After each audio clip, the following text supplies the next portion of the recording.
Aleyküm ve rahmetullahi ve berekatuhu.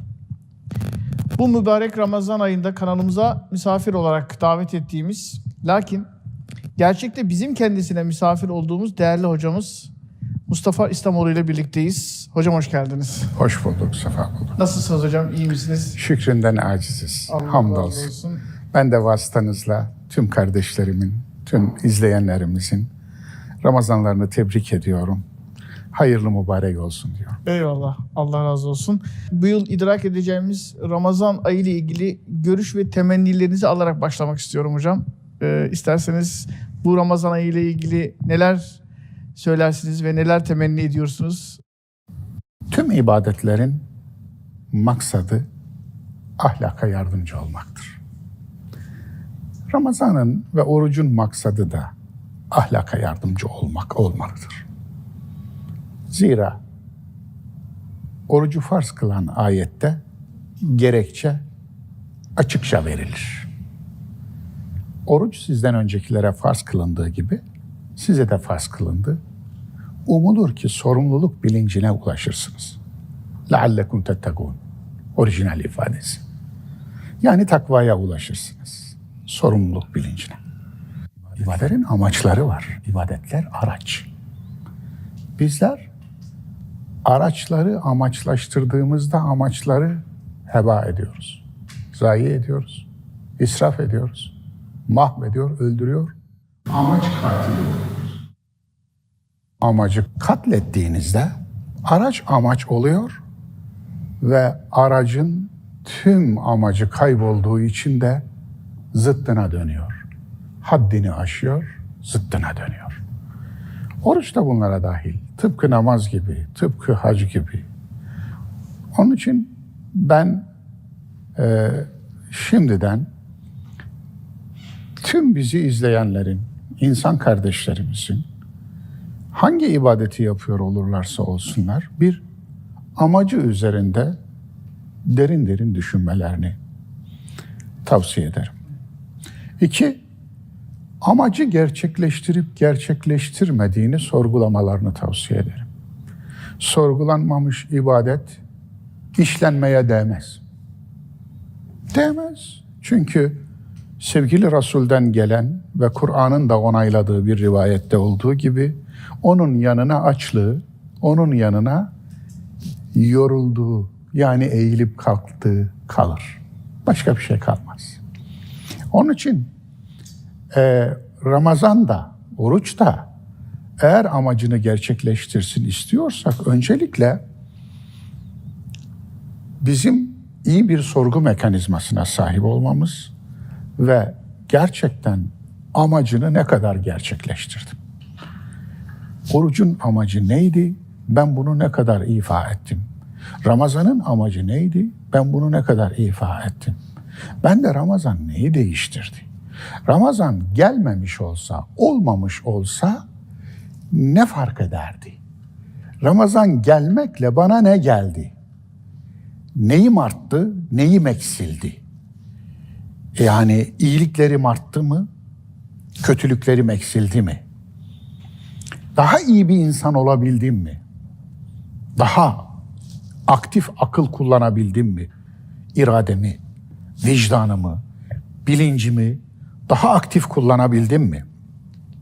İçgüdülerimi daha fazla yönetip hormonlarımı yönetiminden daha fazla kurtulabildim, özgürleşebildim mi? Ramazan özümü ne kadar gürleştirdi, ne zaman, ne kadar özgürleştirdi diye sorgulamasını tavsiye ediyorum. Eyvallah hocam. Çok teşekkür ediyorum. Bu Ramazan'la ilgili temennilerinizden dolayı. Bu programımızın içeriği aslında huzur ve mutluluk temalı bir konu olacak. Birkaç böyle dizi sorular hazırladık. Eğer müsaade ederseniz onları size iletmek istiyoruz. Şöyle bir girişle ilk sorumu yöneltmek isterim. Burası şark. İnsanı ağlatarak aldatır, acındırarak soyar, sevdirerek ezer, kızdırarak rezil ederler. Gözyaşı bizim yumuşak karnımız mı? Neden bu millete gülmeyi, gülümsemeyi çok gördüler? Hazreti Peygamber Az güler çok ağlardınız diyor dediler. Kur'an'dan cımbızlayarak da فَلْيَضْحَكُوا قَلِيلًا وَلْيَبْكُوا كَثِيرًا dediler. Neden çok ağlamamız isteniyor? Ağlak bir ümmetten ne istifade ettiler? Kur'an'dan cımbızladılar çünkü işlerine geleni alıyorlardı. Eğer Kur'an'ı istismar etmeden baksalardı, huve edhake ve ebke ayetini de görürlerdi. Başta onu görürlerdi. Güldüren de o, ağlatan da.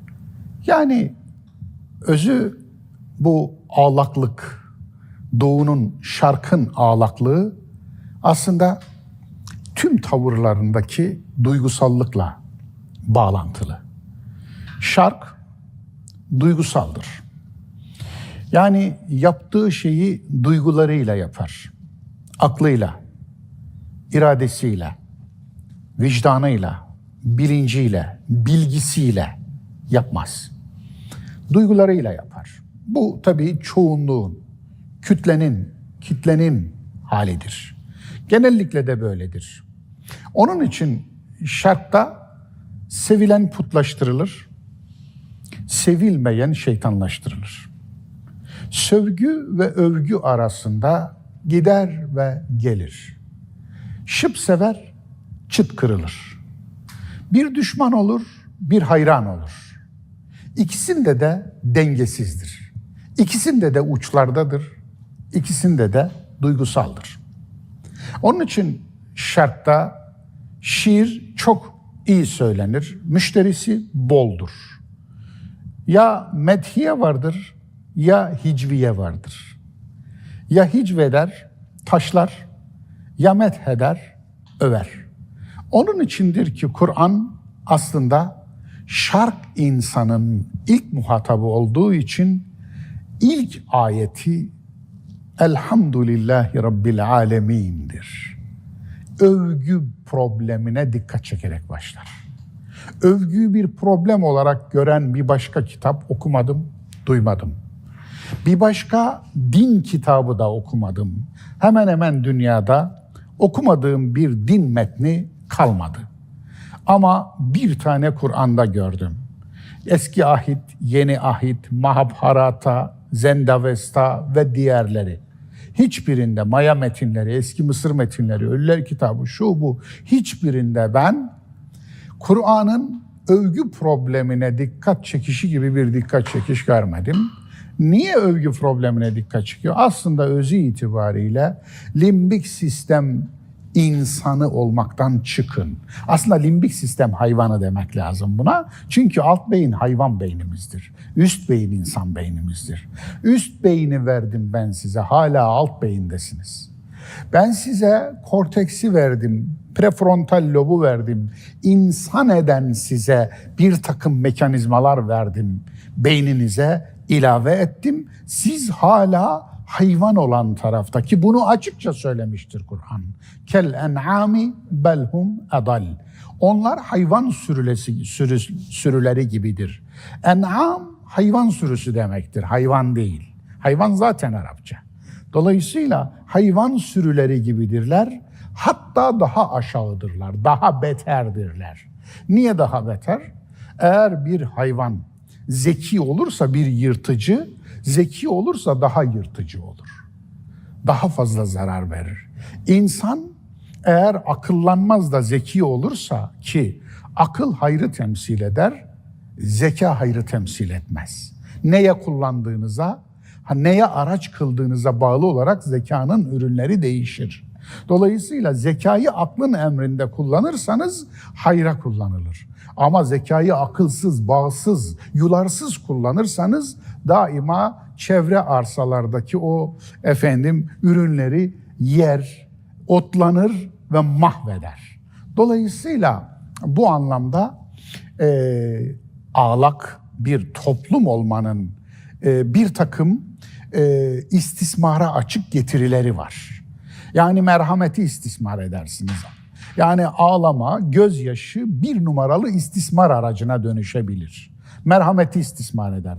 Hatta daha ilginçtir, şarkta adamı gözyaşıyla döverler. Anlatabiliyor muyum? Genellikle eşler birbirlerine yaparlar bu dayağı atarken. Dolayısıyla yani siz ağlayamadığınız için mağdur olursunuz. Ağlayan çünkü sizi döver.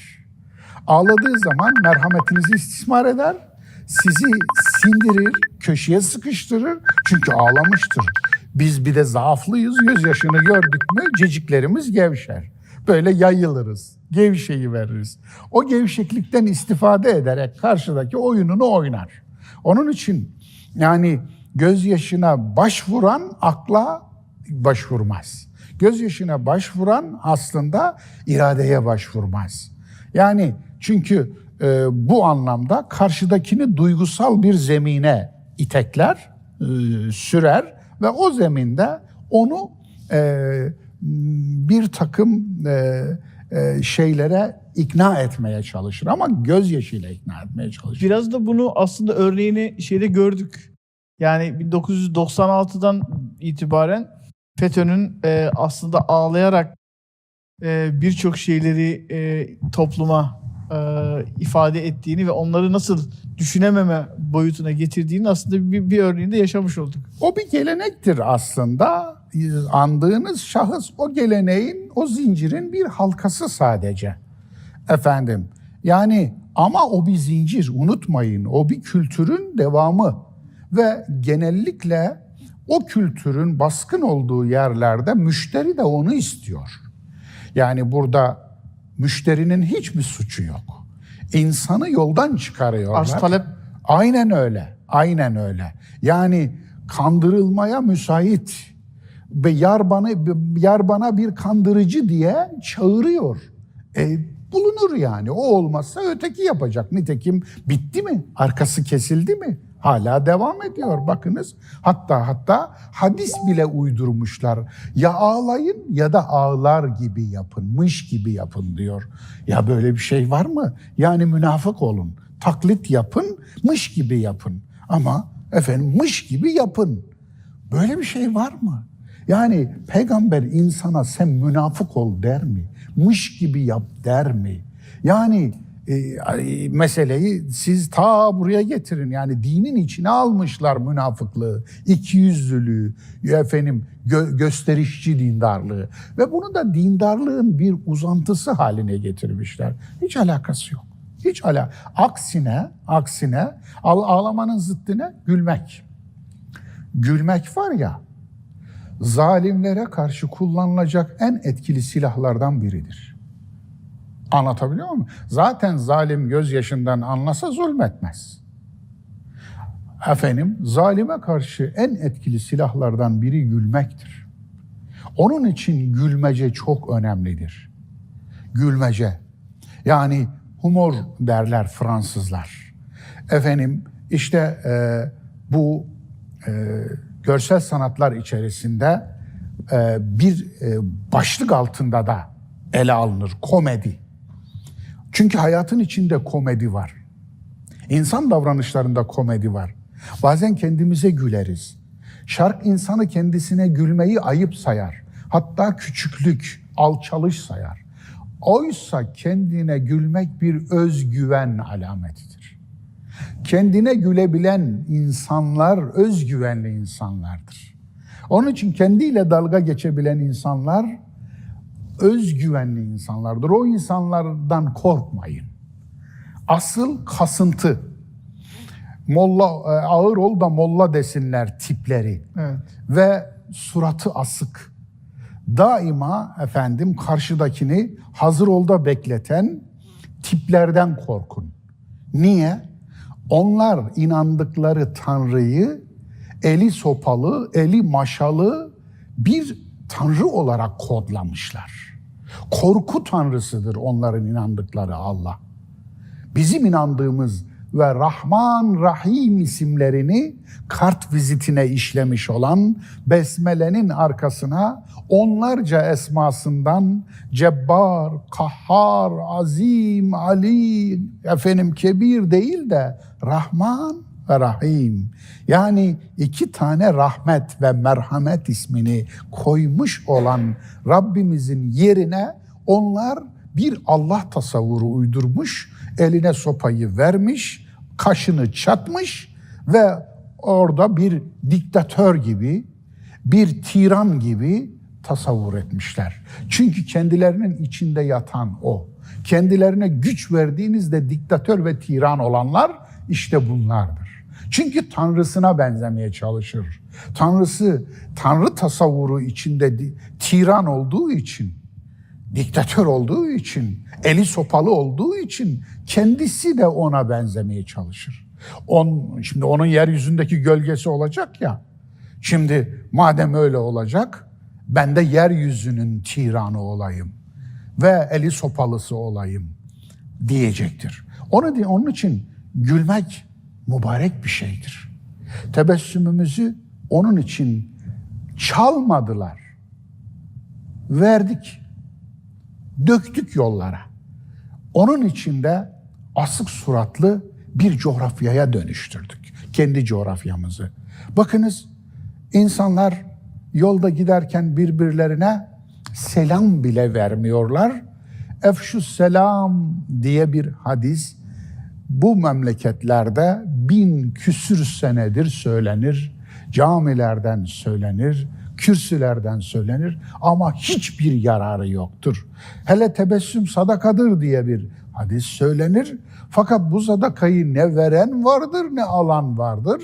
Aksine sanki böyle dememiş de asık surat sadakadır demiş gibi surat asmayı bir marifet bilen bir coğrafyaya dönüşmüşüzdür.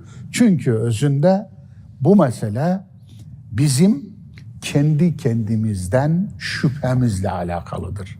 Kişiliğimizin gelişmemişliğiyle alakalıdır ve toplum olarak, toplumlar olarak, şark toplumları olarak ergenlikten çıkamamamızla alakalıdır. Tam bir ergen fotoğrafı veriyoruz. O nedenle mizah bizde gelişmiyor. Mesela karikatüre dayanamayan yöneticiler şark dünyasından çıkar. Batı'da yönetici güler geçer. Anlatabiliyor muyum? Hatta kendi de gırgır geçer. Hatta kendi taklidini kendisi seyreder ve alkışlar. Bu bir olgunluk alametidir. Ama bizde o da gelişmemiştir. Maalesef. Onun için Arap şiirinde bakınız, hicviye vardır, methiye vardır, mersiye yani ağıt vardır, mizah yoktur. Mizah yoktur. Evet. Çok ilginç. Evet. Aynı yine şarkın problemlerinden belki de yaşadığımız şu andaki toplumun problemlerinden sizin çok güzel bir tespitiniz var. Yani Müslümanlar insanlığın huzursuz bacağı mı? Yani huzursuz bacak sendromu diye biliyorsunuz bir tıpta bir rahatsızlık var. Yani sizi uyutmaz, sizi sürekli rahatsız eder. Şimdi bu mutluluk hırsızlığı yapanlardan da biraz konuşmak istiyoruz. Yani insanların huzursuz bacakları mıdır bu mutluluk hırsızlığı yapanlar? Mesela bizim mutlu olmamızı istemeyenler ve bizim üzüntülü görünce mutlu olanlar. Böyle bir bakış da var. Bunu şuna bağlayacağım.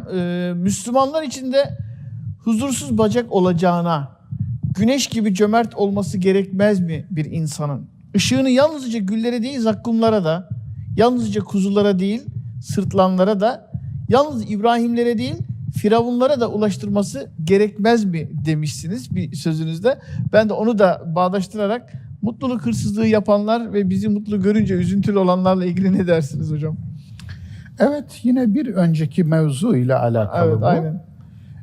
Zira hakikaten huzursuz bacak sendromu yaşıyoruz Müslüman şark olarak ve bu konuda bir hutbe vermiştim.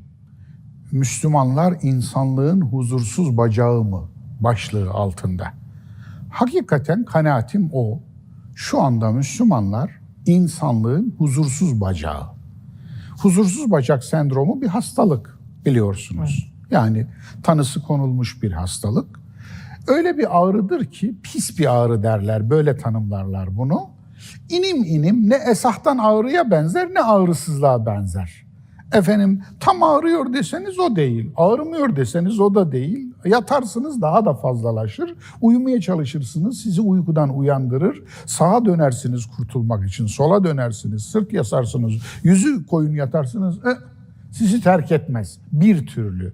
Yani ille şeyinizi çalacak, huzurunuzu çalacak, sizi huzursuz edecek. İşte Şark toplumu şu anda tüm insanlığın huzurunu almak, çalmak için adeta bir ağrı gibi, bir sancı gibi, pis bir sancı gibi nerede bir huzur var? Bakıyorsunuz oradaki huzurdan rahatsız olan tip yetiştiriyor bizim coğrafyamız. Yani sevinen insan görmek istemiyor. Huzurlu insandan huzursuz oluyor. Sevinen insandan huzursuz oluyor. Bu nasıl bir insandır? Bu insan mıdır ya? Düşünsenize. Yani bir yerde eğleniyorlar değil mi? Bir yerde eğleniyorlar. Efendim kendi içlerinde, kendi meşreplerince, kendi hayat tarzlarınca, kendi dinlerince hatta efendim yani neden sen ondan huzursuz oluyorsun?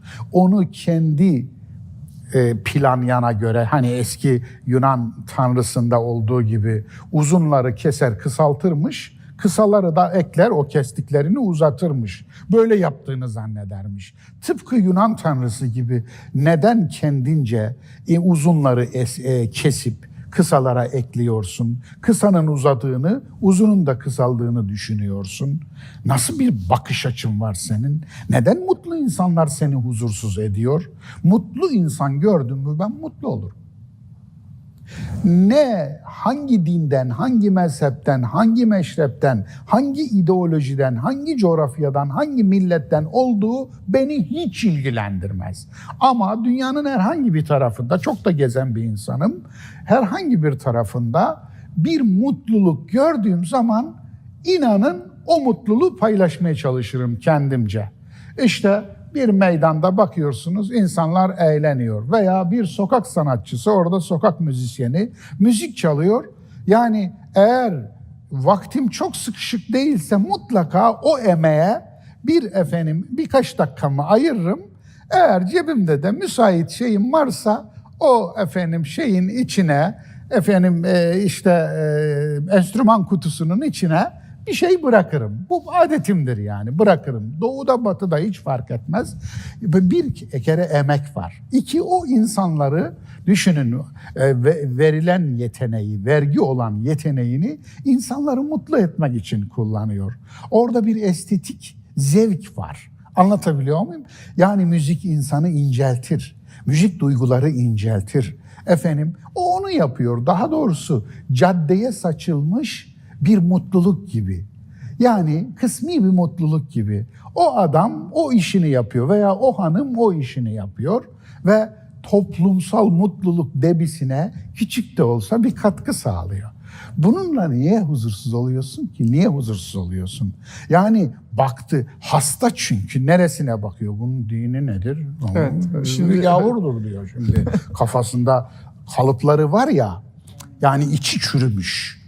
İnsan diye göremiyor, insan diye bakamıyor. Çünkü kendisi insanlıktan çıkınca hiç kimseyi insan gözüyle göremiyor.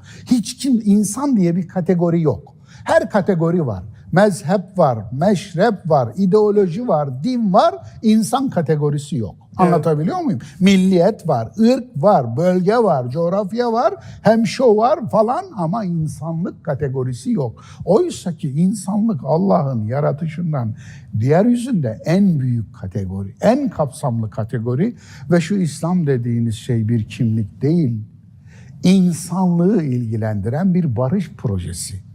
İnsanlıkla ilgili bir barış projesi. Senin babandan kalmış sana bir miras değil.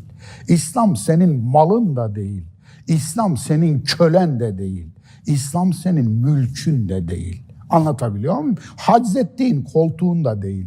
Yani bu anlamda bir huzursuz bacak sendromu var ve Müslüman şark insanlığın şu an için gördüğüm kadarıyla huzursuz bacağı ve mutlu insan gördü mü pireleniyor. Mutlu insan gördü mü mutlu olmuyor. Çünkü bir mutlu olmamış. Ailede olmamış. camide olmamış, camide korkutulmuş, camide Allah sopa olarak kullanılmış, ayet sopa olarak kullanılmış, hadis sopa olarak kullanılmış, imam sopa olarak kullanılmış, elinde sopa tutmuş zaten. Efendim, ailede baba sopa olarak kullanılmış. Baba bir ceberut kral, bir zorba kral evde. Dolayısıyla baba olmazsa anne terlikle bu işi devam ettirmiş. Höt zöt efendim. Okulda öyle. Hoca sopa olarak kullanılmış. Toplumda öyle. Altta kalanın canı çıkmış. Çünkü toplumda ilişkiler güç üzerinden yürüyor. Çocuklar arasındaki oyunlarda bile güç üzerinden yürüyor. Güçlü çocuk. Çünkü erkeğe niye kızdan daha önem veriyorlar? Aslında güce tapmanın bir alametidir bu. Bir toplumda güce tapıp tapmadığını görmek istiyorsanız erkek kız ayrımı yapıp yapmadığına bakın. Niye? Erkek kas gücünü temsil eder. Yani fizyonomisi budur yaratılıştan. Kadınsa nezaketi, zarafeti, inceliği temsil eder. Anlatabiliyor muyum? Erkek inestetiktir, kadın estetik formdur. Yani niye peki erkeği temsil eder? Çünkü kası temsil eder. Kası istiyor. Kas gücünü istiyor, sopayı istiyor. Anlatabiliyor muyum? Yani orada sopa olarak kullanılmış tüm ilişkiler, devlette bir görev almışsa, amir olmuşsa memuruna karşı sopa olarak kullanmış makamını, konumunu. Eğer patron olmuşsa işçisine karşı kullanmış. Eğer efendim büyük olmuşsa küçüğüne karşı kullanmış. Toplumda bütün ilişkiler ceberut, zorba ve güç üzerine kurulmuş. İşte böyle olunca da ne oluyor? O zaman yani huzursuz bacak sendromuna mahkum oluyorsunuz. Çünkü mutluluğu tanımadan bir ömür yaşıyor. Mutlu olmamış ki mutluluğu tanısın. Mutlu olmamış ki mutluluğu hissetsin. Mutlu olmamış, mutlu olmayı bilmiyor, beceremiyor. Eline para geçiriyor, mutlu olmayı bilmiyor. Çünkü dedim ya, parayı mutluluğu için kullanamıyor. Onun için bakınız, Doğu toplumlarında biriktirmek esastır. Aslında tevekkülden bahsedince mangalda kül bırakmayan şark toplumları biriktirme konusunda ellerine su döktürmezler dünyanın diğer kafir dedikleri toplumlarına. Yani Batılı'nın eline bir para geçtiği zaman ilk aklına gelen bir seyahattir. Anlatabiliyor muyum? Ama Doğu'nun eline bir para geçtiği zaman ilk aklına gelen biriktirmektir. Anlatabiliyor muyum? Yani zaten Kur'an'da Doğu, yani özellikle indiği coğrafya Şark coğrafyasıydı. Dolayısıyla ona hitap etti. Yani üst üste yığmayın. Yığmayın dedi. Yıkılır. Dolayısıyla yani çokluk tutkusu sizi helak etti ayeti indiği toplumun aslında bir haline işaretti. Yani bu anlamda mutluluk görünce üzülen bir tip yetiştirmiş olmak bize günah olarak, ayıp olarak, suç olarak, kusur olarak yeter. Eyvallah. Tam da buradan aslında devam edeceğim. Allah'ın sorması gereken soruları bugün insanlar sormaya başladı. Sizin çok güzel bir cümleniz var. Zaman zaman da yanlış anlaşıldı ama ben tekrar onu hatırlatmak istiyorum. Dindarlığını Allah'a göster. Bana insanlığın lazım. Şimdi bu ifadeden yola çıkarak aslında Allah'ın sorması gereken soruları biz sormaya başladık. Fatih Sultan Mehmet'ten söylediği ifade edilen bir söz. İşte insanlara namaz kılıyor musun? Müslüman mısın? İşte oruç tutuyor musun? Diye sormayın. Bunlar Allah'ın soracağı soru. Barınağın var mı? Borcun var mı? Aç mısın? Bunları sorun diyor. Öyleyse nerede yanlış yaptık? Yani hata ettiğimiz bakış açımızda değiştirmemiz gereken nokta neresi? Neden biz Allah'ın sorularını sorma ihtiyacı hissediyoruz? Çünkü kendimizi Allah sanıyoruz.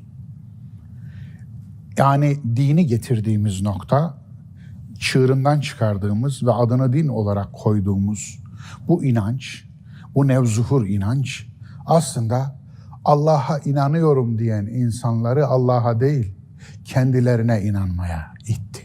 Yani Allah'tan rol çaldılar. Allah'lık kestiler. Piyasaya, muhataplarına, ötekilere, düşmanlarına.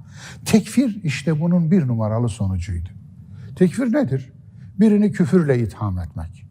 Yani işte bu aslında Allah'tan rol çalanın yapacağı bir, işleyeceği bir cürümdür. Korkunç bir yamulmadır. Temin, yani cennetlik sayma, cehennemlik sayma. Kim olursa olsun hiç fark etmiyor yani. Bu bir gayrimüslim de olabilir. Çünkü gayrimüslimin Allah'ı sen misin? Kimin cennetlik olup olmadığını sen ne biliyorsun? Bu da ikincisi. Üçüncüsü, birini evliya ilan etme. Buyurun. Kendini Allah ilan etmeden hiçbir farkı yok. Evliya o, veli o. Ne biliyorsun? Kim söyledi bunu? Yani evliya demekle kastın Allah'ın dostu olduğunu söylüyorsun. Allah sana özel bildirdi mi bunu? Listede mi yazıyordu da sen listeyi gördün? Yoksa sen Allah mısın? He? Nereden biliyorsun? Ya eşkıya ise? Ya Firavun ise? Nasıl bu kadar emin olabilirsin? Kendinden veya başkasından. Yani sen onun evliya olduğunu, Allah'ın dostu olduğunu biliyorsan demek ki sen ondan da bir üstte duruyorsun. Yani sen ondan evvel Allah dostu olmuşsun ki Allah sen dostuna onun dostu olduğunu söylemiş. Yani nasıl bir haddini bilmezlik, hadsizlikle karşı karşıyayız, farkında mısınız? Bu burada kalmıyor. Sadece duygu düzeyinde, sadece düşünce düzeyinde kalan bir şey değil. Bu bir ahlaka dönüşüyor. Bu bir davranış biçimine dönüşüyor. Bu bir toplumsal kodlamaya ve fişlemeye dönüşüyor. Bu bir fişlemeye dönüştüğünde onun Allah dostu olarak bildiğini sen Allah dostu olarak bilmez, kabul etmezsen tependen cehennemi boca ediyor, sana cehennem oluyor. Ve senin bulunduğun yeri cehenneme çeviriyor. Senin coğrafyanı tekfirci cehenneme çeviriyor. Senin coğrafyanı işte evliyacı cehenneme çeviriyor. Kendinin dışındaki herkese cehennem kesiliyor. Zebani kesiliyor. Ve huzur bozmak için elinden geleni yapıyor. Dolayısıyla sorduğunuz sorunun cevabı asıl burada. Yani sen Allah'ın sorması gereken sorular, niye ilgileniyorsun bununla? Başkalarının günahıyla niye ilgileniyorsun? Bu. Başkalarının suçuyla ilgilen, suçuyla. Çünkü suç toplumu bozan ve hepimize zarar veren bir şey. Anlatabiliyor muyum? Günah mı? Günah kendiyle Rabbi arasında. Dolayısıyla suçuyla ilgilen, çalmış, soymuş, cinayet işlemiş, hukuka tecavüz etmiş, hak yemiş, kul hakkı yemiş, üç kağıt yapmış, dalga yapmış, duvara yapmış, hileli ürün üretmiş, sana satmış, yedirmiş, içirmiş, toplumun huzurunu bozmuş, yani envai çeşit insana zarar vermiş. Peki bununla niye ilgilenmiyorsun? Bununla niye ilgilenmiyorsun da kendi şahsi dünyasında işlediği günahla ilgileniyorsun? Bu ikisi arasındaki fark nedir biliyor musunuz? Birinin ben Allah'ım demesiyle ben kulum demesi arasındaki fark kadardır. Şu hadsizliğe bakar mısınız? Bu hadsizliği en çok yapanlar kendilerini en Müslüman zannedenler olmasınlar mı? İşte buna dayanılmaz. Peki Allah nezdinde Rabbimiz bir toplumun yakasından düşmesini mecazen kullanıyorum.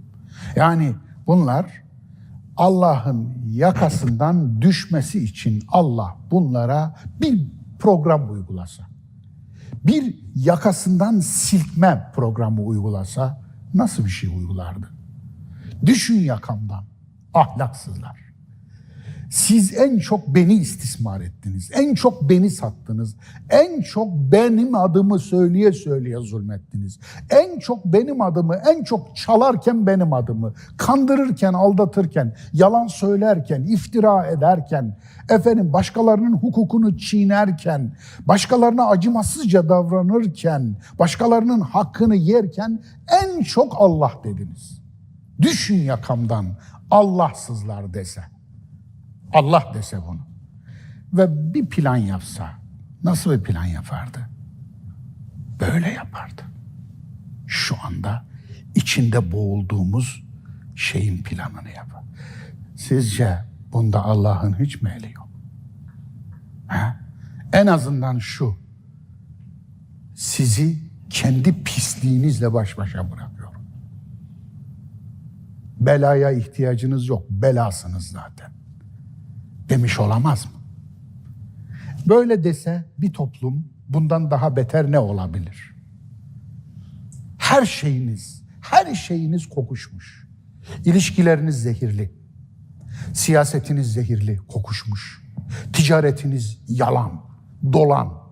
Tüm bir ahlaksızlık üzerine. Düşünebiliyor musunuz? Yani bir yerde deprem oluyor, ikinci gün kiralar 2 misline çıkıyor. Düşünebiliyor musunuz? Bir yerde yine deprem oluyor, depremzedelere yardım için yığılan battaniyeler ikinci gününde dükkan açılıp o dükkanda satılmaya başlanıyor. Düşünebiliyor musunuz? Dünyayı gezmek ve barış elçisi olmak için bir kadın İtalya'dan çıkıp Kudüs'e gitmek için kendine program yapıyor. Bisikletiyle Türkiye'den geçerken tecavüz edip öldürülüyor. Düşünebiliyor musunuz? Bazen bir tane bile fazladır bir ülkeye. Bir tane. O bir tane olmamalıdır. O bir tanenin tüm sorumluluğu o toplumda yaşayan herkesedir. Nerede yetiştirdiniz bu kadar ahlaksız? Nerede? Yani daha sayayım mı? Daha sayayım mı? Onun için yani bu tevbeyi yapmadığımız sürece, Yunus Nebi gibi bir tevbe yapmadığımız sürece düzelme imkanımız yok. Tevbe bunun için vardır. İstiğfar bunun için vardır. Yani kendinizi sorgulamadığınız sürece düzelemezsiniz. Ve günahınızı kabul etmediğiniz, hatanızı, suçunuzu kabul etmediğiniz sürece de tevbe edemezsiniz. Dolayısıyla estağfirullahel azim demeniz için günahınızı, suçunuzu, hatanızı kabul etmeniz lazım. Biz bunu yapmıyoruz. Biz aslında hep beraber masumiyetimizi ilan ettik fakat bir tane bu cümleyi kurmuyoruz. Her tür tezahürü var ama biz toplum olarak masumuz demediğimiz kaldı. Ama masum gibi davranıyoruz. Yani aslında ahiret yok demekle kendimizi ahirette temize çıkarmak arasında hiçbir fark yok. Böyle bir toplumun ahirete iman ettiğine kim inanır? Ahirete iman etmiş bir toplum görüyor musunuz? Yani kamera görmediği zaman her türlü haltı karıştırıyor. Aslında kameraya bakıyor. Allah görüyor mu diye. Aklına geldiği bile yok. Anlatabiliyor muyum? Kamera görmesin yeter. Eğer kılıfına uydurursa, yani yasanın boşluklarından, yasal filenin deliklerinden geçebiliyorsa zaten geçebilecek derecede yapıyor. Geçebilecek kadar küçültüyor, oradan geçiriyor yani. Evet. Tıpkı tüpü midesinde taşıyan, tozu midesinde taşıyan, yani işte pudra şekerini midesinde taşıyan kaçakçılar, toz kaçakçılar gibi. Dolayısıyla şimdi böyle bir toplumda Allah'ın rahmetini umabilir misiniz siz? İnsanların birbirine merhametini umabilir misiniz siz? Onun için yani hiç şüphesiz yine o sözümü tekrarlıyorum. Dindarlığını Allah'a göstersin. Ben Allah değilim, haşa. O dindarlığın ölçüsü, gramı Allah nezdinde verilecek. Sonucu Allah nezdinde. Bana insanlığını göstersin. Bana insanlığı lazım, dindarlığını Allah göstersin. Çünkü dindarlığını bana gösterdiği zaman satılan dindarlıktır. Satışı yapılan dindarlıktır. Kişi değerini satıyorsa eğer ondan alçağı yoktur. Kişi değerini satıyorsa değeri yoktur onun. Çünkü değer satılmaz. Değerin fiyatı olmaz. Değer fiyatı konulmadığı zaman değerdir zaten. Eyvallah. Hocam bununla beraber aslında şunu da sormak istiyoruz. Şimdi bir pandemi dönemindeyiz. Pandemi döneminde getirilen kurallar var. İşte belli bir mesafeye yaklaşma, işte maskeni tak, kendini karantina altına al. Peki zihin koronasına yakalandınız mı mesela? Yani kendi hastalıklarıyla alakalı başkalarına yaşam hakkı tanımayanlara karşı nasıl bir maske takmamız gerekir ve kendimizi nasıl karantina altına almamız gerekir? Güzel bir soru. Çok ağır bir sorun. Kendimizi fiziki olmayan virüslere karşı nasıl korumamız gerekir? Yani maske, mesafe, hijyen orada da geçerli mi? Aynen geçerli. Aynen geçerli. Sadece nesnesini metafiziğe almak lazım. Fizik ötesine almak lazım. Yani orada duygular, düşünceler, bakış açısı, davranışlar, yani ahlak, bilinç, evet, maske gerekli. Nedir? Ne olabilir? Bu tiplere karşı, yani virüs kapmış, virüs ihraç eden, şimdi virüsün mikrobiyolojisini biliyor musunuz? Bilmiyorum. Yani daha önce Siretül Kur'an derslerimden birinde şirki virüs üzerinden anlatmıştım. HIV virüsü üzerinden. AIDS hastalığına sebep olan HIV virüsü üzerinden anlatmıştım. Virüslerin hepsi birbirine benzer. Yani özü itibariyle ham maddesi cansızdır. Amino asittirler. Yani bir hücrenin elemanlarından biridir, cansız elemanlarından biridir. Hücre yapı taşlarından biridir virüsler. Dolayısıyla virüs gelir, hücrenin duvarından girmek için proteini Truva atı olarak kullanır. Anlatabiliyor muyum? O Truva atına biner ve hücrenin kapısından kamuflaj elbisesi giyerek. Kamuflaj elbisesi nedir bugün? Bu söylediğiniz virüslü tiplerin dindir. Namazdır. Yani görünürlüktür. Dinle alakası olmayan sakal, bıyık, cübbe, sarık, şalvar, sayın gitsin. Dinle hiç alakası olmayan ama birileri tarafından dinle alakalıymış gibi, ki bu Ebu Cehil'in de kıyafeti, Ebu Leheb'in de kıyafeti. Dolayısıyla bunlar üzerinden satışı yapılan dindarlık. Dini darlık, dincilik aslında. Anlatabiliyor muyum? Aslında özü itibariyle satılan, dinini satanın dini yoktur. Bu cümle bana ait değil, Kindi'ye aittir. Yani çünkü kişi sattığını elden çıkar, satın alana geçer. Dinsizdir der. Dinini satan dinsizdir der. Çok harika bir ifade. Bunu 1250 yıl evvel söylemiş, değil mi? Bu dincilerden o gün de çekmiş. O gün tekfir etmişler Kindi gibi bir allameyi, bir filozofu. 250'ye yakın eseri vardır. Sırf 11 tane psikoloji kitabı vardır. Düşünebiliyor musunuz? Böyle bir adamdır. Tabii Beytül Hikme'nin ürünüdür bu. Beytül Hikme'de yetişmiştir. Ve illallah demiştir. Gece yarısı defnetmişlerdir bunların şerrinden. Yani dedeleri de böyleydi. Ama bunlar hep geliyorlar. Neden bunlar azalmıyorlar? İşte asıl onun üzerine kafa yormak lazım. Neden azalmıyorlar? Neden bunlar genel kitleyi oluşturuyorlar? Neden iyi soyları kurutuyorlar da bu kötü soylar, bu bıtraklar tarlayı kaplıyor? Onun üzerinde durmak lazım ama sorun o değil. Yani evet, maske bir. Dolayısıyla buna karşı maske ne olacak? Bilgi. Bilgi. Çünkü o cehalet satıyor. Bilgi. İyi bilgiyle donatacaksınız. Yunan bilgiyi ikiye ayırmış. Bir sahte bilgi. Doksa demiş ona, zan. 2 episteme. Aynı bölümlemeyi Kur'an yapmış. Kur'an'da bilgiye ilim diyor, öbürüne de zan diyor. Ve zannı ilmin zıttı olarak kurguluyor. Zannı ilmin tam ters tarafı, zıttı. İnne zanne la yugni minel hakkı şey'a. Zan hakikatten hiçbir şey içermez diyor. Zannın birçoğundan, zandan kaçının diyor, zannın birçoğu günahtır diyor. Anlatabiliyor muyum? Dolayısıyla bu anlamda bilgi maskedir, koruyucudur. Eğer biliyorsanız korunursunuz. Bugün de öyle değil mi? Onun için yani bilenler korunurlar. Bilenler korunurlar. Yani hatta Kur'an'da sakınanlar korunurlar diye bir ibare var. Anlatabiliyor muyum? Kim sakınır? bilen sakınır. Sakınanlar korunurlar. Ve takva kökünden türetilir bu da. Dolayısıyla maske bilgidir.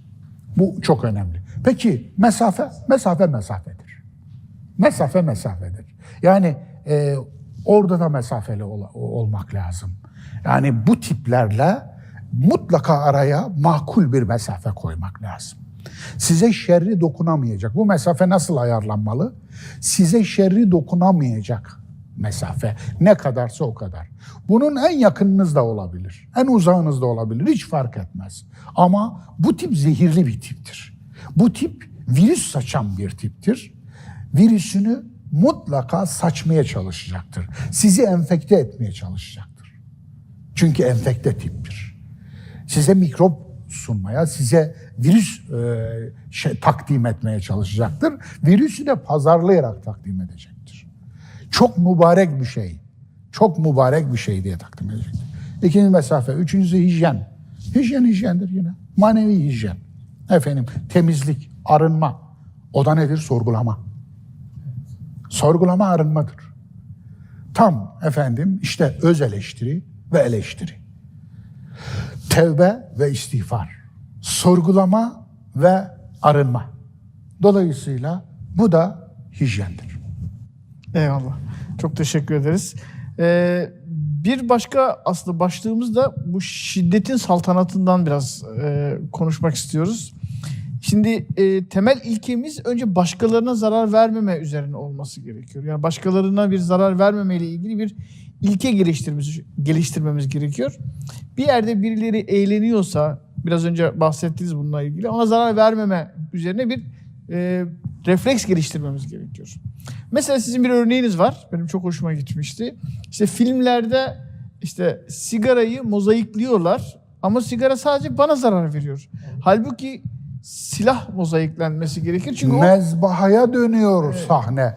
Bir de onu alkışlayarak, bir de tahta atın üstüne kafaya huni takarak, eline tahta kılıç alarak celallenmiş beyimiz, selli seyf etmiş, yani mücahid olmuş. Anlatabiliyor muyum? Bir de bu görüntü var. Bu daha da sakilleştiriyor, daha da ağırlaştırıyor.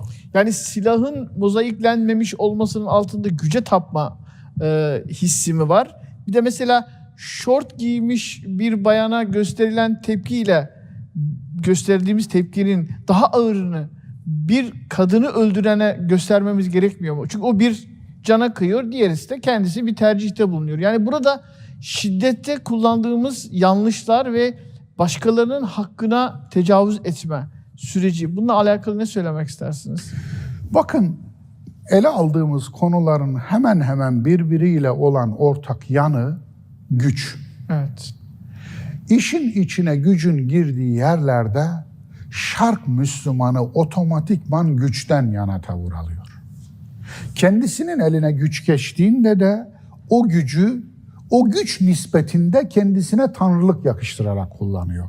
Ben Allah'ım demediği kalıyor bir, ama aslında karşısındakini sapık ilan etmesi, karşısındakini cehennemlik ilan etmesi, karşısındakini günahkar ilan etmesi, karşısındakini kafir ilan etmesi buradan kaynaklanıyor. Kendisini de cennetlik, kurtulmuş, arınmış, pürüpak, nur ilan etmesi de buradan kaynaklanıyor. Burada da yine aynı o şey var. Neden? Hakikaten bir kadının şortu kendini ilgilendirir. Onun kıyafetinden sana ne? Niye bu kadar her yeri dizayn etme meraklısısın? Neden böyle içinde bir Hitler gezdiriyorsun? Nasıl bir faşizan eğilimleriniz var ki herkesi kendinize benzetmeyi bir görev biliyorsunuz? Siz iyi misiniz? Herkesi kendinize benzettiğinizde dünya şu andaki coğrafyanız gibi olacak. Pislik götürecek. Bunu da mı düşünemiyorsunuz? Çünkü düşünemiyorsunuz, bir, empati yapamıyorsunuz. Yani karşıdakinin yerine geçip bir de onun tarafından bakamıyorsunuz. İki, kendinizi putlaştırmışsınız. melekleştirmişsiniz, tanrılaştırmışsınız. Sizden olmayanı da şeytanlaştırıyorsunuz. 3, aslında ötekini, farklı olanı tanımamışsınız.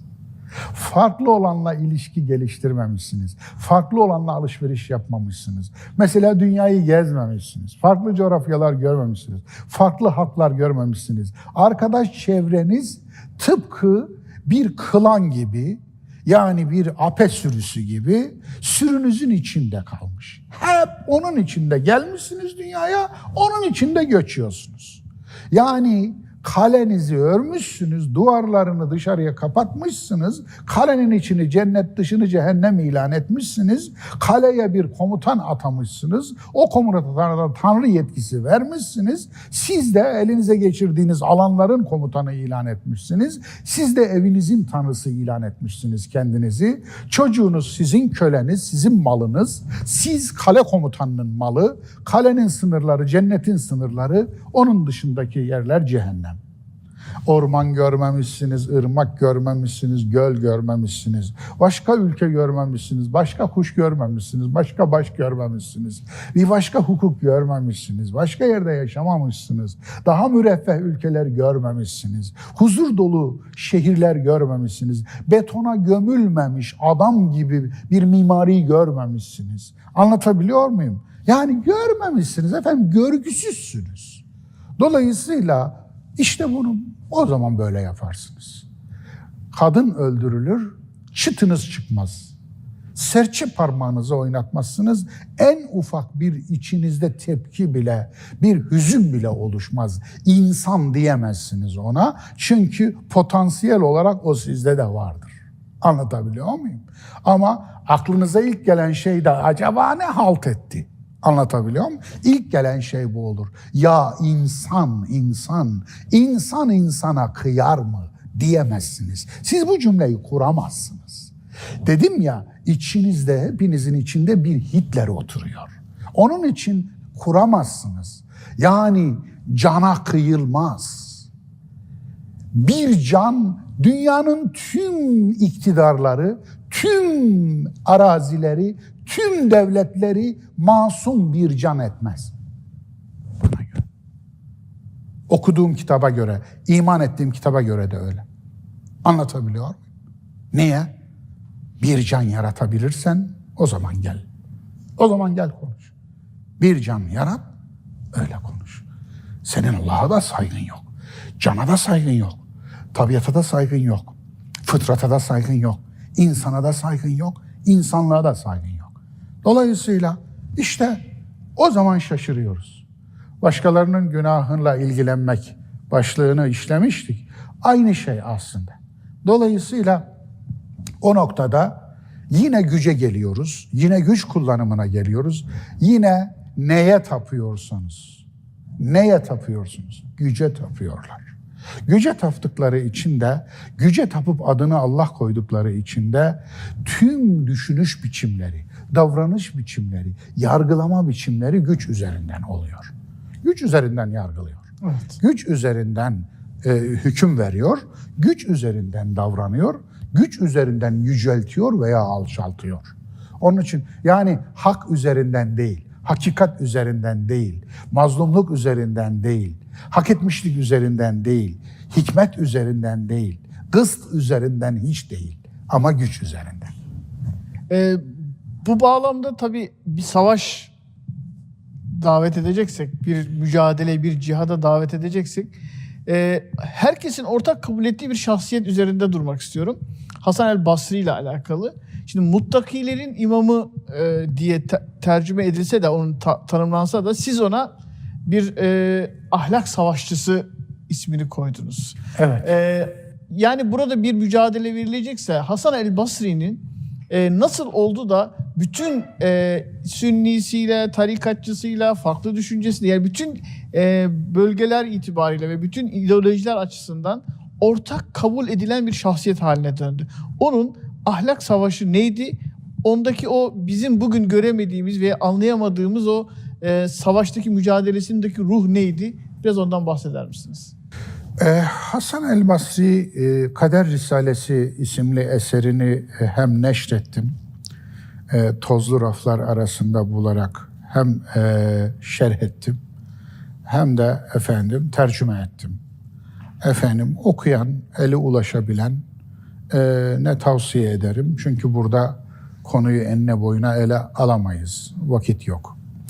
Hasan el-Basri 2. halifenin 2. yılında doğmuş. Yani Ömer bin Hattab'ın 2. yılında doğmuş. Bir 2. nesilden köle çocuğu. Babası da annesi de savaşta esir edilmiş 2 insanın çocuğu. Ama gerçekten çok harika bir eğitim görmüş. Medine'de belki İslam düşünce tarihinin ilk düşünürü, yani Allah Resulü'nü ve sahabeyi dışarıda bırakırsak diyebileceğimiz Muhammed bin Hanefiye, daha doğrusu Muhammed bin Ali.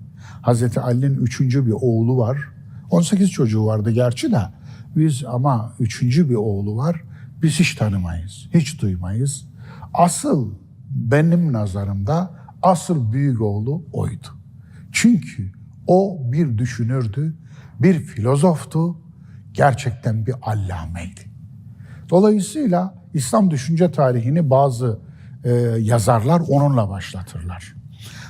Bu anlamda onun talebeliğini yaptı Medine'de. Ondan sonra Basra'ya gitti. Afganistan ve Asya'nın fethinde bulundu. Ordu katipliği yapmış o dönemde.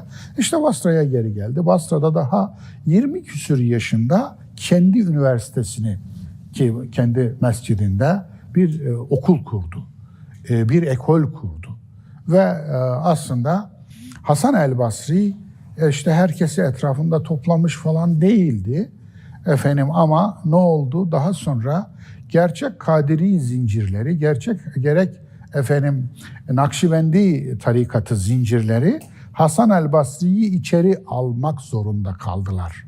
Yani böyle güzide bir isimden istifade etmek için istismar ettiler.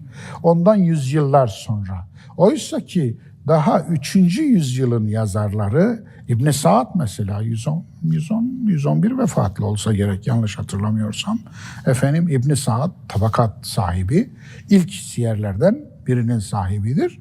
O Hasan el-Basri'yi bid'at ehli ve Mutezile'nin başı olarak Mutezile zincirinde nakleder. Anlatabiliyor muyum? Mutezile dediği zaman zaten ayrılmış, kopmuş, bizden ayrı bid'at ehli demiş oluyor. Yine İbn Kuteybe ed-Dineveri 270 küsür vefatlı, öyle hatırlıyorum. O tam bir artisttir, şaklabandır. Yani hakikati ters yüz etmekte usta biridir. İşte Sünnet Savunması diye bir kitabı da öyle çevrildi o eseri. Yalanlarla doludur. Hatta iftiralarla doludur. Mesela Arap olanın Arap olmayana üstünlüğü diye bir eser yazmıştır bu herif. Bize kadar ulaşmamıştır ama düşünün. Yani sünnet savunmasını böyle bir adam yapıyor. Allah Resulü veda hutbesinde Arap'ın Arap olmayana üstünlüğü yoktur diyecek. Ama siz oturacaksınız, Arap olanın Arap olmayana üstünlüğü diye bir kitap yazabileceksiniz ve sünnet savunması yapmış olacaksınız. Böyle de bir şaklabanlık tarihidir bizim kitap telif tarihi. Yani bu anlamda Hasan el-Basri gerçekten de kendi çağında muhteşem bir mücadele vermiş. Pasif direniş diyorum ben onun direniş yöntemine. Silahlı direniş değil. Bunu yapanlar da oldu alimler arasında ama o böyle bir şeye tevessül etmedi. Hatta yani o manada sözlü liderlik de yapmadı iktidara karşı çıkarken, ama iktidar yandaşlığı hiç yapmadı. Kendi döneminin Emevi halifesi Abdülmelik bin Mervan'a itiraz sadedinde bir mektup yazdı. İşte Kader Risalesi o mektuptur. Yani onun kader bakış açısı, Emevi kaderciliği dediğimiz aslında şeytanın dini. Kur'an'da şeytanın dini olarak nakledilir bu kadercilik. Şeytanın dinini reddetme açısından Kur'an'ı merkeze alarak 100'e yakın ayet istihdam ettiği muhteşem bir mektup yazdı. İşte onu okuyoruz biz Kader Risalesi'nde ve bu adam tabii kovuşturmaya uğradı. Bu adam zulme uğradı. Kaçmak zorunda kaldı. Hatta kızı öldü. Kızının cenazesine saklandığı için ele geçirseler muhtemelen ya hapse atacaklar ya da öldüreceklerdi ki arkadaşlarını öldürdüler. Anlatabiliyor muyum? Onun için Hasan el-Basri işte böyle bir insandı, böyle bir yiğitti. Gerçekten de akliyet sahibiydi. Mesela bir hadis naklediyorlar yanında. Hadis şu. Bukhari Müslim hadislerine ikisinden birinde olacak efendim. Allah kıyamet günü ay ve güneşi cehenneme atacak. Hasan el-Basri yekten suçları neymiş, ne günah işlemişler diyor. Yani soru soruyor. Soru sormanın yasak olduğu bir dönemde soru soruyor. Ha sen peygamberin sözüne, ki peygamberin sözü biraz ileride vahiy ilan edilecektir, unutmayın. Sen vahye karşı mı geliyorsun demeleri ve kafirsin demeleri, boynunu vurmaları işlem değil. İmam-ı Azam'a yaptıkları gibi. Dolayısıyla bunu diyebilecek şey de Hasan el-Basri'nin o dönemdeki mistik akımlarla, sufi akımlarla alakası da yok. Hatta onları eleştiren o kadar hoş, o kadar harika şeyleri var ki onları zaten haşviye diyor. En dışta durun siz diyor. Siz içeri gelmeyin diyor. Onları en dışa durduruyor ki mesafe koyuyor. Maske, mesafe, hijyen. Efendim. Yani mesela onlardan bir tanesi yamalı yün giyermiş. Efendim. Sırtındaki yamalı elbise giyeceğine çok pahalı bir kumaş giysen kibrin daha az olur. Diyor yani. Keskin bakışa bakar mısınız? Yani nasıl aslında peştemalını sıyırıyor. Maskeyi sıyırıyor aslında. O tevazu gibi görünen, zühd tırnak içinde adı verilen, o dervişlik kisvesi adı altında nasıl kazık gibi bir nefis büyüttüklerini öyle bir açık etmiş ki tarihe, dillere destan olmuş, bugüne kadar gelmiş işte. Böyle bir zat Hasan el-Basri. Bu anlamda Hasan el-Basri'nin yöntemi, ki benim de benimsediğim yöntem budur şahsen. Yani içinde bulunduğumuz toplumda, içinde bulunduğumuz ülkede, içinde bulunduğumuz hayat şartlarında hakkı söylemek zorundayız. Hakkı söylemekten dolayı başımıza bir şey gelecekse de gelir.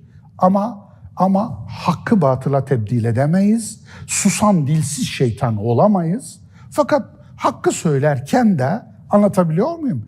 Yine kendi kişilik haklarımızı da başkalarının kişilik haklarını da korumak zorundayız.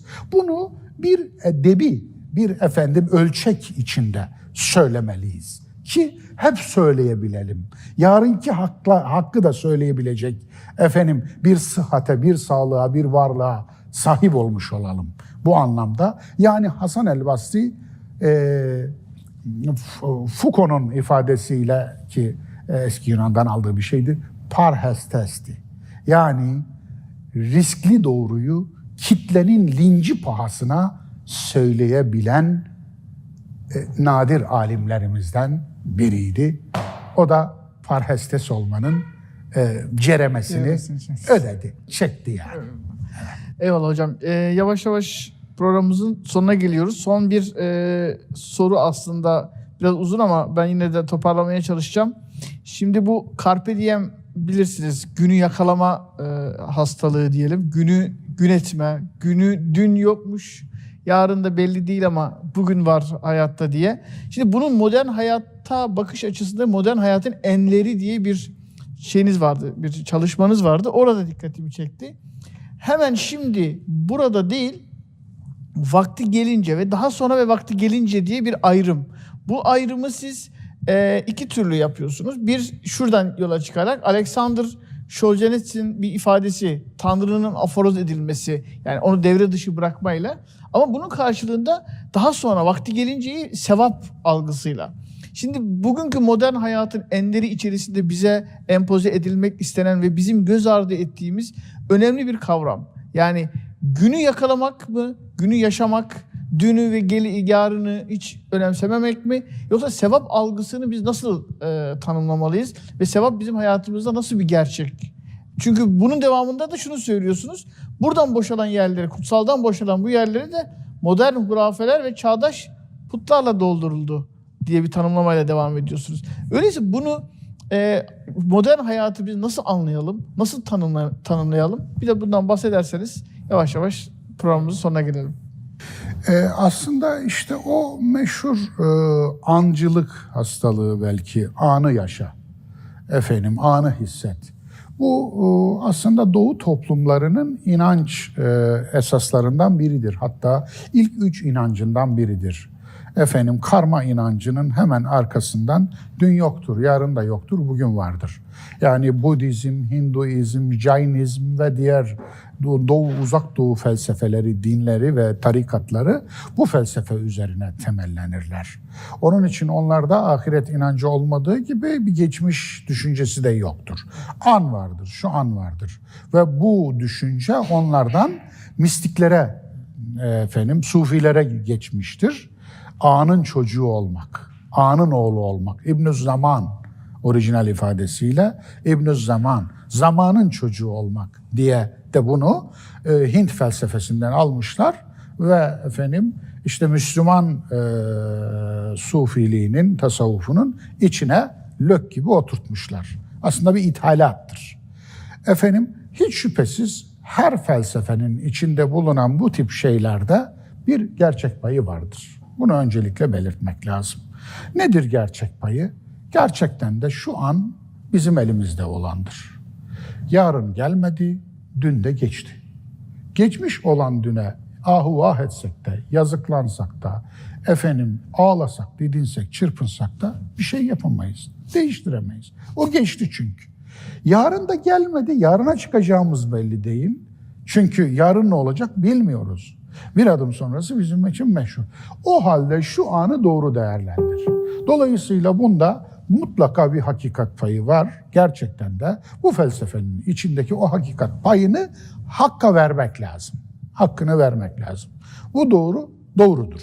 Kimden gelirse gelsin. Hint'ten de gelse, şuradan mistiklerden de gelse, şu anda elimizde olan sermayedir. Bu sermayeyi doğru değerlendirirsek değiştirebiliriz. Dünü değiştirebiliriz. Dünü değiştiremeyiz ama anı değiştirirsek yarını değiştiririz.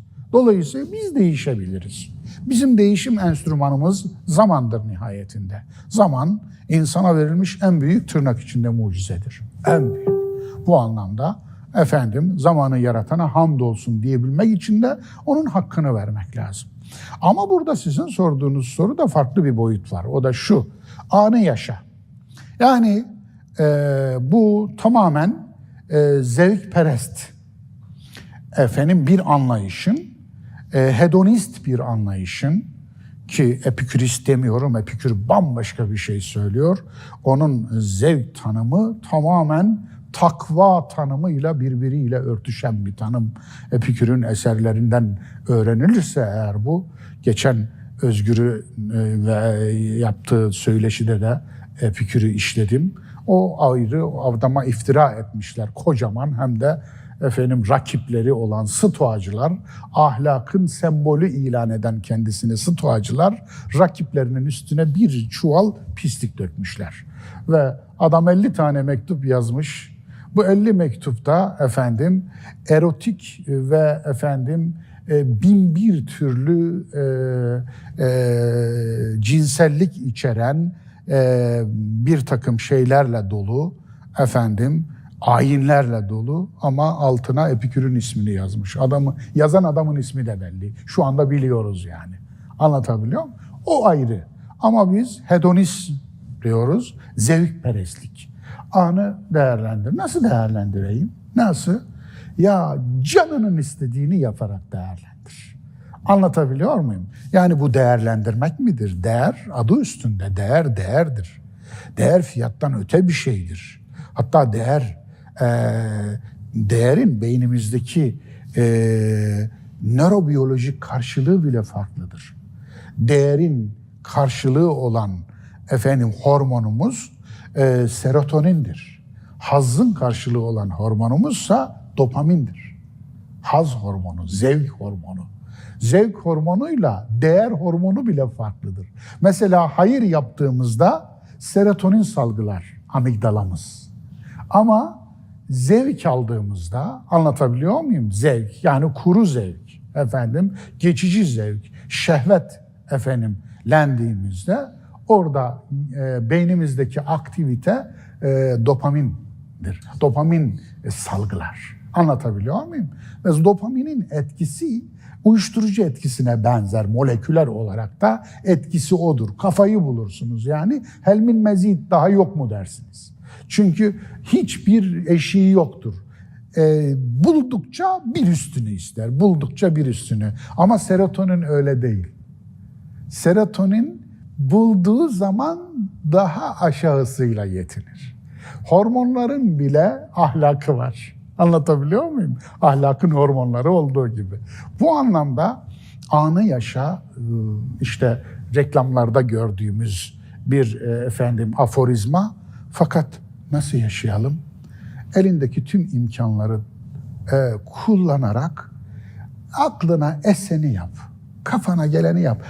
Aslında aklına esenden kasıt da şu: alt beynin, yani güdülerin ve dürtülerin neyi istiyorsa onu yap. İyi de insan dürtülerine itiraz ettiği kadar, dürtülerini yönettiği kadar insandır. Dürtüleri ve güdüleri insanı yönetirse insan hayvan olur.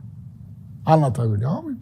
İnsan suretinde bir hayvan, hatta daha aşağı görürsünüz. Onun için bu noktada işte bir takım batılı aydın ve düşünürlerle bakışımız, özellikle pozitivist aydınlarla bakışımız çatışıyor.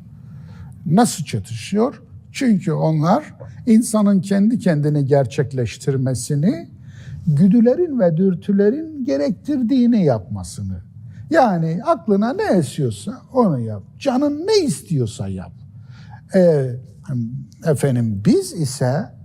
Bizi ise Kur'ani öğretinin de bize kazandırdığı gibi, insan canının istediğini yaptıkça insan olmaz. İnsan güdülerini ve dürtülerini kontrol altına aldıkça insan olur. Anlatabiliyor muyum? Dolayısıyla baktım Epikür'ün zevk tarifi de böyle. Bundan zevk alır diyor. Dürtülerini kontrol altına almaktan zevk alır. Sağduyusunu kullanmaktan, şefkati kullanmaktan zevk alır. Vicdan kullanmaktan zevk alır. İradeyi kullanmaktan zevk alır. Yani ölçülü davranmaktan zevk. Aynen böyle 8 tane şey saydım orada. Zevk alır diyor. Yani iyiden zevk almak. Kontrolden zevk almak. Vazgeçebilmekten zevk almak. Hayır demekten zevk almak.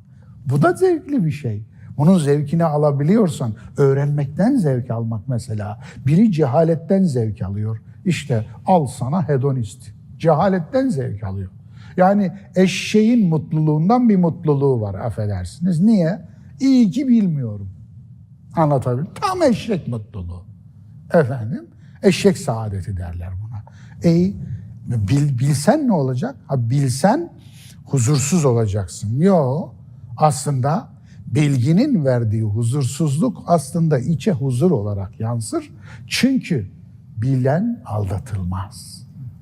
Yani bilene birileri ayıplı mal satamaz. Görür onu, aldatılmaz. Onun için yani bu anlamda anı yaşamanın iki türlü vurgusu var. Bir iyi vurgusu, bir kötü vurgusu.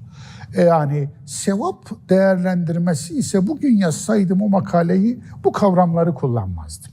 Anlatabiliyor muyum? Yani din diline taşınmış bazı kavramlar vardır ki caizdir gibi, nas gibi, sevap gibi çok bozulmuştur. Kur'an'da aslı olanlar bambaşka anlamlara kaydırılarak bozulmuştur. Kur'an'da aslı olmayanlarsa zaten ithalattır ve kanı bozuktur zaten. Anlatabiliyor muyum? Sütü bozuktur yani. O genetiği bozulmuştur onun zaten. Dolayısıyla bugün olsa onu kullanmazdım. Zira bu anlamda ben insani davranış olarak kodlamayı daha doğru buluyorum. Yani kendimize getto oluşturmayı, kaleler çekmeyi, surlar örmeyi ve kendimize bir dil, bir şey uydurup onun içinde biz çalıp biz oynayalım havası estirmeyi doğru bulmuyorum. Çünkü iyilik evrenseldir, kötülük de evrenseldir. Ma'ruf, münker. İki Kur'ani kavram. Ma'ruf evrensel doğrunun adıdır. Münker evrensel yanlışın adıdır. Bu her yerde böyledir. Yanlış her yerde yanlıştır. Onun için zaten değer olması için, ilke olması için ilk şart evrensel olmasıdır. Bölgeselse o değer de değildir, ilke de değildir. Bölgesel olan nasıl değer olur? Bölgesel olan nasıl ilke olur? Sizinki nasıl ilke ki burada geçiyor ama Almanya'da geçmiyor? Sizinki nasıl ilke ki şurada geçiyor ama şurada geçmiyor? Sizinki nasıl ilke ki evde geçiyor, sokakta geçmiyor? Sizinki nasıl ilke ki efendim ailede geçiyor ama devlette geçmiyor? Veya efendim işte dinde geçiyor ama siyasette geçmiyor, ticarette geçmiyor. Sizin nasıl ilkeniz var? Dolayısıyla o ilke değil, ilkesizlik ve ahlaksızlık. Dinde geçen de ahlaksızlık oluyor o zaman. Çünkü siz dinde geçeni ilke olarak yapmıyorsunuz. Eğer ilke görseydiniz siyasette de, sanatta da, bilimde de, teolojide de hepsinde de ilke olarak görür ve ihlal etmezdiniz. Ve burada da, Avrupa'da da, Japonya'da da, Amerika'da da, Kanada'da da, Afrika'da da, Afrika veya işte Uzak Doğu'nun en ücra adasında da ve Amazon yerlilerinin içinde de aynı davranırdınız. Kim bilsin, kim bilmesin önemli değil. Eyvallah. Hocam çok teşekkür ediyoruz. Ağzınıza, yüreğinize sağlık. Bizi takip eden bütün kardeşlerimiz adına size çok çok teşekkür ediyoruz.